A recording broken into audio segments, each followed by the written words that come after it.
smell of 40-year-old gear oil and the distinct tink-tink of cooling metal are sounds I've lived with for 15 years in the motorcycle trade.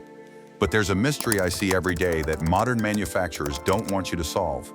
Why is it that a 2024 superbike with every electronic rider aid known to man can be rendered a paperweight by a single faulty sensor, while a Japanese machine from 1975 can sit in a damp shed for a decade and fire up on the third kick? In my time buying and selling these legends, I've realized the 1970s wasn't just a decade of style, it was the peak of over-engineering, where Japanese companies were so desperate to prove their dominance that they built engines with tolerances and material quality we simply don't see in today's cost-optimized market. In this video, we are stripping away the nostalgia to look at 10 Japanese motorcycles from the 70s that don't just survive, they refuse to die. We'll dive into the specific oil gallery designs, the indestructible valve trains, and the current USD market prices you need to know if you want to own a piece of history that will likely outlive you. If you're tired of disposable technology and want a machine with a soul made of iron and chrome, you need to stay until the very end for the one bike that actually forced the rest of the world to give up. Hit that subscribe button for Rider Archive right now. We're going back to when made in Japan meant built for eternity. Number 10. Honda CT90 Trail. The Honda CT90, or the Trail 90, is a mechanical cockroach in the best possible way, featuring an 89cc air-cooled OHC single-cylinder engine that was designed to be abused by farmers and explorers alike. The genius of this engine lies in its simplicity and the unique 8-speed dual-range transmission, a posy torque selector that lets you crawl up a mountainside or cruise through town. From a dealer's perspective, these are invincible because the centrifugal clutch eliminates the risk of a novice rider frying the plates, while the air intake is mounted high on the frame to prevent water ingestion. The seating is surprisingly comfortable for its size, offering an upright step-through posture that feels more like a sturdy stool than a motorcycle seat. Expect to pay between $2,500 USD for a clean running example in 2026, a price justified by the fact that it will likely still be running when the grid goes down. It's a tiny titan of reliability, but as rugged as the CT90 is, it lacks the highway smoothing soul of the bike that saved the parallel twin layout from extinction. Number 9. Yamaha XS650 is widely considered the best British twin ever made, mainly because it was built by the Japanese with a focus on oil-tight casings and a massive vertically split crankcase that prevented the leaks that killed the UK industry. Its 653cc SOHC engine utilizes a 360-degree crankshaft and a robust, overbuilt bottom end that can handle significantly more power than the factory 50 horsepower, making it a favorite for long-term reliability. Ergonomically, the XS650 offers a classic standard seating position with a mid-height handlebar and a flat bench seat that provides a natural neutral reach for the average rider. In today's market, you'll find these ranging from $4,500 to $6,500 USD, and they make this list because the engine is so mechanically honest that even a novice can perform a full top-end rebuild in a weekend. It is a bike of rhythmic vibration and pure mechanical feedback, though it feels positively primitive compared to the liquid-cooled water buffalo that was about to change the two-stroke world forever. Number 8. Suzuki GT750 Water Buffalo. The Suzuki GT750 earned its Water Buffalo nickname by being the first mass-produced Japanese motorcycle with a liquid-cooled engine, a 739cc two-stroke triple that was built like a piece of industrial machinery. By using a radiator, Suzuki solved the primary killer of two-strokes, thermal seizure, resulting in an engine that could sit at 80 mph all day without breaking a sweat or losing compression.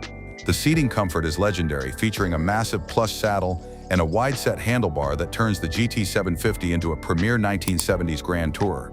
I've seen collectors pay anywhere from $7,000 to $13,000 USD for these. And they are worth every penny because the SRIS ensures the crankcase stays clean and the engine runs for tens of thousands of miles without a rebuild. It's a smooth, smoky, and sophisticated beast. But while the Buffalo was heavy and grand, a smaller, sharper four-cylinder from Kawasaki was proving that DOHC technology could be equally unbreakable. Number 7. Kawasaki KZ650. The Kawasaki KZ650, often called the Zap bike, was designed by Ben Inamura to be a lighter, more agile version of the legendary Z1, utilizing a 652cc DOHC inline-4 that is famous for its roller-bearing crankshaft. This engine design is so robust that it became the foundation for Kawasaki's middleweight dominance for the next 2 decades, offering a level of internal durability that modern plain-bearing engines can't match. The comfort is top tier for a sports standard. The seat-to-peg ratio is generous, allowing for long rides without the cramped knees typical of modern nakeds. Current market values sit between $3,100 and $6,000 USD, representing an incredible value for a bike that handles better than almost anything else from its era. It is the thinking man's classic, fast, reliable, and light on its feet. Yet even its multi-cylinder sophistication feels delicate compared to the single-cylinder thumper that conquered the Sahara Desert. Number 6. Yamaha XT500. The Yamaha XT500 is a monument to the power of the big single, featuring a 499cc air-cooled 4-stroke engine that won the first 2 Paris-Dakar rallies by simply refusing to quit. Its engine is a masterpiece of minimalism, with a dry sump lubrication system that uses the frame as an oil cooler, ensuring the vitals stay protected even in the most extreme heat. Sitting on an XT500 is an adventure in itself. The seat is high and narrow, offering a commanding view of the trail and a long travel suspension that soaks up urban potholes and desert dunes with equal aplomb. These are highly sought after by collectors now, with prices hovering between $6,000 and $9,500 USD. It makes this list because it is a one-kick legend that teaches you the soul of motorcycling through its compression release and raw torque. However, while the XT was king of the dirt, Honda was busy perfecting a middleweight street machine that many experts believe is the best bike they ever built. Number 5.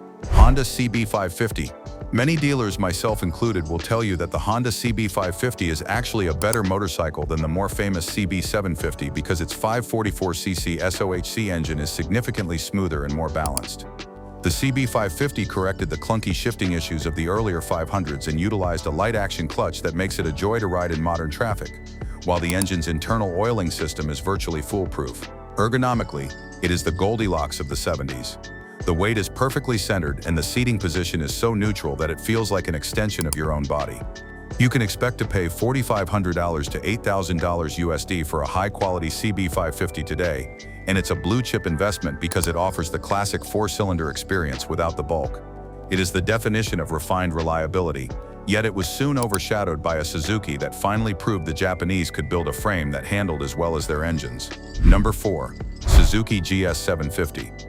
The Suzuki GS750 was the bike that finally married Japanese horsepower with European handling, featuring a 748cc DOHC engine that was heavily inspired by the Kawasaki Z1, but featured a much stronger roller-bearing crank.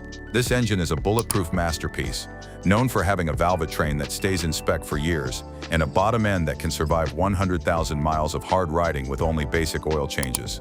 The GS750 is an incredibly stable machine at high speeds, with a long wheelbase and a deeply padded seat that makes it one of the most comfortable long-distance bikes of the decade. Currently, these are a steal at $3,500 to $6,000 USD, making them the best entry point into vintage superbikes. It makes the list because it was the first Japanese 4-cylinder that didn't flex or wobble under pressure, setting a new standard for engineering integrity. But while the GS was the king of the curves, Honda was about to unveil a flat-4 revolution that would redefine touring forever. Number 3. Honda GL1000 Goldwing. The original Honda Goldwing GL1000 was a radical departure from everything that came before, utilizing a 9999cc liquid-cooled flat-4 engine that felt more like a car motor than a traditional bike power plant. By placing the fuel tank under the seat and using a shaft drive, Honda created a machine with a remarkably low center of gravity and a maintenance-free drivetrain that could cross continents without a single adjustment. The comfort level is unparalleled. You sit in the bike on a wide, supportive saddle, protected from the elements by the bike's massive physical presence. In 2026, a well-sorted GL1000 will run you $4,000 USD, and it is on this list because these engines are regularly seen with over 200,000 miles on the clock. It is a mechanical marvel of smoothness and longevity. Yet even this touring titan had to bow to the sheer intimidating power of the bike that officially earned the title the King. Number 2. Kawasaki Z1 900 is the ultimate expression of 1970s Japanese muscle, featuring a 903cc DOHC engine that was so over-engineered Kawasaki actually had to delay its release to ensure it wouldn't break. The engine uses a massive pressed-together roller-bearing crankshaft and a heavy-duty 5-speed gearbox that was designed to handle far more than its 82 horsepower, making it the most durable high-performance motor of its era. When you sit on a Z1, you feel the size of the machine.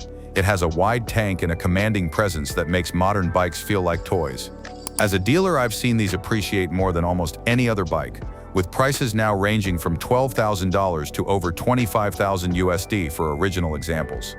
It is the bike that defined the super naked category, a machine that proved you could have world-beating speed without sacrificing a shred of reliability. But despite its crown, there is still one bike that stands alone as the father of the modern era. Number 1. Honda CB750. The Honda CB750 is the motorcycle that changed the world, and 45 years later, it remains the gold standard for forever machines because its 736cc SOHC engine was built with a zero-failure mentality. It introduced the world to the inline-4 layout, the front disc brake, and the electric starter in a package so reliable that it single-handedly destroyed the British and American competition of the time. The engine features a dry sump lubrication system and a primary drive chain that is virtually indestructible, allowing it to idle with a sewing machine smoothness that is still impressive today. Ergonomically, it set the universal Japanese motorcycle standard, a perfect upright triangle of seat, bars, and pegs that fits almost every rider comfortably. Depending on the year and condition, these range from 6,000 tamils to 16,000 USD, and they hold the #1 spot because they are the most supported vintage bikes in existence, with every single part still available. It isn't just a motorcycle, it's a mechanical legacy that proved a high-performance machine could and should last a lifetime. The Japanese motorcycles of the 1970s weren't just about winning races, they were about winning the trust of a global audience that had grown tired of leaking oil and broken clutches. These 10 machines represent a moment in time when engineering pride outweighed the bottom line, resulting in engines that were built to a standard, not a price point. As someone who has seen thousands of bikes come and go, I can tell you that the magic of these 70s icons isn't just in the way they look, it's in the way they feel when they fire up, 40 years after they were built, with a mechanical honesty that modern bikes can only dream of. Whether you want the desert-conquering soul of the XT500 or the world-changing power of the CB750, these are the investments that pay you back in miles and memories. Which one of these Japanese legends would you trust with your last gallon of fuel? Let's hear it in the comments. If you're ready to find your own forever bike, make sure to check out our next guide on the best-kept secrets of the used market. Ride on and keep the archive alive for Rider Archive.